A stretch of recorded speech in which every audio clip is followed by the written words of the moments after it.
ఆదివాసీలకు నష్టదాయకమైన GO number 49 రద్దు చేయాలని CPM ఆధ్వర్యంలో మంచిర్యాలలో నిరసన కార్యక్రమం సోమవారం జరిగింది. ఐబీ చౌరస్తాలో 49 జీవో నెంబర్ ప్రతులను దగ్ధం చేశారు. కేంద్రంలోని బీజేపీ ప్రభుత్వం ఆదివాసీలకు వ్యతిరేకంగా తీసుకున్న నిర్ణయాన్ని కాంగ్రెస్ ప్రభుత్వం అమలు చేయడం శోచనీయమని సిపిఎం జిల్లా కార్యదర్శి సంఖ్యరవి అన్నారు. ఆదివాసీలను తరిమికొట్టి అడవులను కార్పొరేట్ సంస్థలకు కట్టపెట్టే కుట్ర జరుగుతోందని ఆరోపించారు. జీవో రద్దు చేయకపోతే కొమరంభీం రాంజీగోండు స్ఫూర్తితో అలాంటి పోరాటాలు పునరావృతం అవుతాయని హెచ్చరించారు.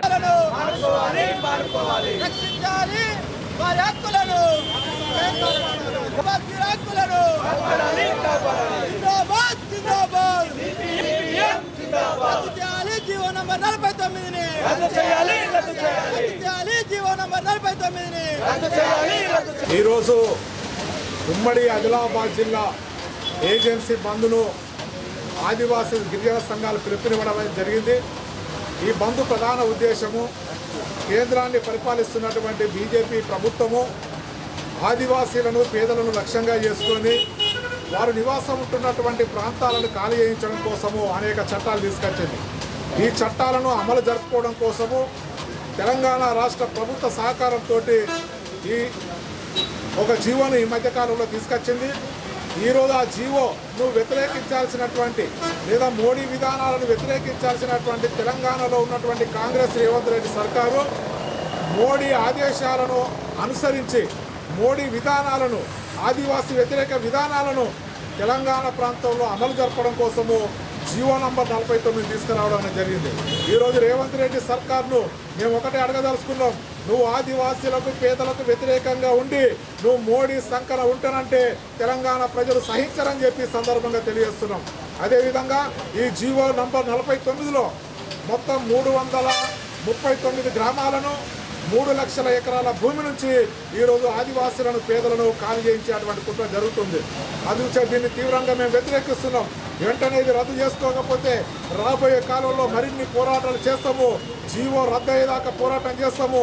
ఒకవేళ నీ ప్రభుత్వం కనుక జీవోను రద్దు చేయకపోతే నీకు మద్దతు ఇస్తున్నా నువ్వు సమర్థిస్తున్న మోడీకి వ్యతిరేకంగా పెద్ద ఉద్యమాలు చేస్తామని సందర్భంగా తెలియజేస్తున్నాం. ఈరోజు రాష్ట్ర ప్రభుత్వం తీసుకొచ్చినటువంటి జీవో నెంబర్ 49 రద్దు చేయాలని గిరిజన వ్యాప్తంగా మొత్తం సమ్మె జరుగుతూ ఉంది, బంద్ జరుగుతూ ఉంది. ఈ బంద్కి సిపిఎం పార్టీ మంచిర్యాల జిల్లా కమిటీ పూర్తి మద్దతుని తెలియజేస్తూ ఉన్నాం. కేంద్ర ప్రభుత్వం మూడోసారి అధికారంలోకి వచ్చిన తర్వాత మొత్తం గిరిజనులందరినీ కూడా అడవులకి వెళ్ళగొట్టి ఆదానీలకు అంబానీలకు అడవులన్నింటిని అమ్మేయడం కోసం ప్రయత్నం చేస్తూ ఉంది. అందులో భాగంగానే అనేక ప్రయత్నాలు చేస్తుంది. రేవంత్ రెడ్డి సర్కారు కూడా ఈ గిరిజనులను బయటికి పంపించడం కోసం, పోడు భూములన్నింటిని తీసుకోవడం కోసం, గుడాలన్నింటినీ ఖాళీ చేయడం కోసం ప్రయత్నం చేస్తూ ఉంది. ఇది చాలా దుర్మార్గమైనటువంటి చర్య. దీన్ని సిపిఎం పార్టీ తీవ్రంగా ఖండిస్తూ ఉన్నాం. జీవో నెంబర్ 49ని రద్దు చేయకపోతే రాబోయే కాలంలో పెద్ద ఎత్తున ఐక్య పోరాటాలు చేస్తామని చెప్పేసి హెచ్చరిస్తా ఉన్నాం. కాంగ్రెస్ పార్టీ జాతీయ అధ్యక్షుడు మల్లికార్జున ఖర్గే జన్మదిన వేడుకలను మంచిర్యాలలో కాంగ్రెస్ శ్రేణులు ఘనంగా నిర్వహించారు.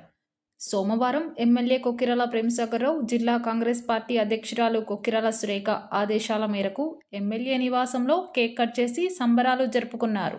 ఈ సందర్భంగా కాంగ్రెస్ నేతలు మాట్లాడుతూ ఖర్గే సారథ్యంలో కాంగ్రెస్ దేశవ్యాప్తంగా పుంజుకుంటుందని అన్నారు.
నేను